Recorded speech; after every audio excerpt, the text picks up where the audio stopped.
be talking about gas metal arc welding, or commonly referred to as MIG. Before we get into how to set up your machine and run a bead, we're going to talk about the safety. Before you start, you need to make sure you're wearing your proper clothing. A cotton shirt, nice jeans, and leather shoes. Boots work perfect for this. The next thing you'll need is a FR jacket, leather gloves. If you have long hair, it's probably best to keep it up and retained. And then a bandana or a welding cap. Bandana works well for me. And the other thing you'll need is a welding helmet. Auto darkening or fixed shades work, but it needs to be a shade 10 minimum. We're ready to begin and kind of get in our booth. The first thing we need to do is check over our welding booth and our equipment. So we're going to check the floor and our station to make sure that it's clean and free of debris or any other flammable materials. Currently we have our welding gloves and our material on it, and that is acceptable. When we move to the machine, we're going to check that our lead is connected securely and that there's no wire showing and that it looks like it's going to work true. The thing we need to check is our work lead or our ground clamp to make sure that it's secure and true to its form. So we check down at the base, make sure it's connected securely and that all of the wires have its insulation coating around it properly and that it's going to work. So this looks like it's running true. We'll set this aside for now. The next thing we check is our power source. We go to the back of the machine and do the same thing on those cords, and these look like they're running true to themselves too. So now that we've checked over our machine, it looks like it's running true, we're going to switch over the leads to make sure that our MIG is set up instead of SIG. Currently our electrode holder is set up to run. So what we'll do is unscrew it down here from the positive until it clicks out, and then we'll just wrap this around over here and put it out of the way. The next thing we do is the positive cord comes out. This is how we hook up for our MIG. We plug that in. There's a little notch. So we align that, click it in, and then screw it in tight. So now that's set up, our next step is to make sure our gas is turned on. In MIG, commonly we'll use a 75% argon mixture with 25% CO2. So we'll go over to our machine, open the valve all the way, and then we'll adjust our regulator so that we're about 25 psi. You can see it slowly start moving up. Once we hit about 25, about right there, we call it good and know that that's on and ready to go. The next thing we need to do, we're using 16 gauge metal and our wire in our machine is a .035. So we come around to the machine, and I'll just turn this to this. And we open this side. On the inside of our welders, there's a chart that'll give us, based on the kind that we're doing and the size of metal and size of wire, it'll tell us what to run our wire feed speed at and what voltage we should be at. Today we're going to be running steel MIG C25. So then our wire diameter is a .035. We find that here on the chart.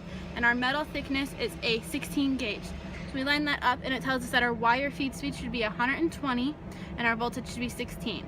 So now that we've done that, we're ready to go ahead and turn our machine on. To start, we turn our power on and wait for the machine to warm up.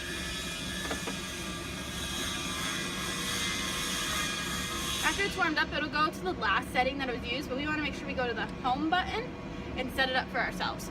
So today like I said, we're doing MIG steel C25, so we're going to go ahead and hit OK.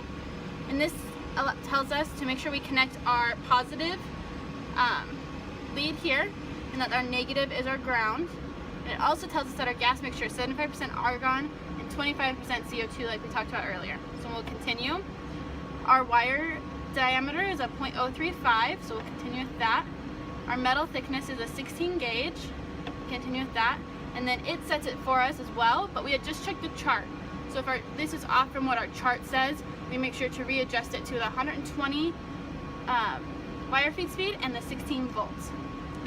Now that our machine is set up, we can go ahead and connect our ground and get started welding.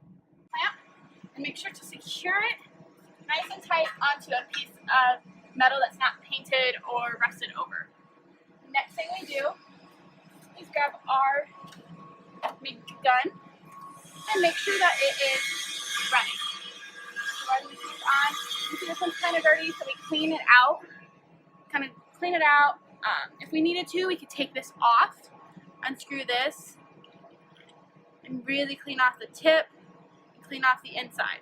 So we see that that's nice and clean and working. So put our tip back on and check that it is feeding, which it is. See that our gun is feeding, and go ahead and trim it. We want it to be maybe about 1/4 of an inch to a 1/2 inch sticking out. Too long and we run into issues with keeping our connection, and too short we run into issues of melting the tip closed. So we really want to make sure that this height of the wire being out of the gun is proper.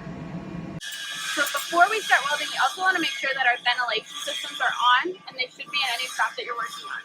For today's demo, we're going to talk about just overlapping our 2 pieces of metal, put one over there, and line them up. Before we start, I'm just going to go over the basics. We want our work angle to be at about a little less than 90 degrees, right inside that crevice. And then our travel angle should be just a little tilted. We're also going to push with MIG instead of drag or pull like we did with stick. So we're going to make sure that we start here and move slowly and steadily across our bead until we reach the end. When we start with 2 pieces like this, it'll be normal to just tack up the 2 sides to keep them together so we can make sure we get a straight weld. So let's go ahead and do it now. Begin by tacking it. To keep it steady, I like to use pliers and just gently push pressure there. Put your cover on, helmet it down.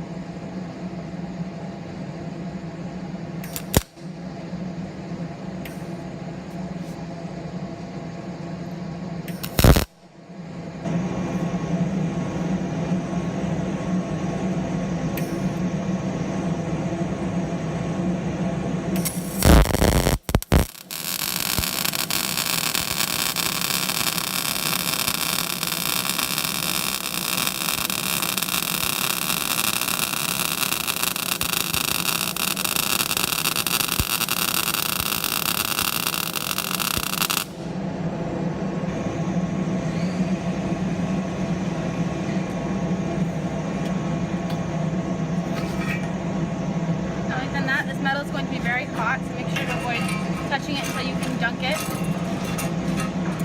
There we have a bead.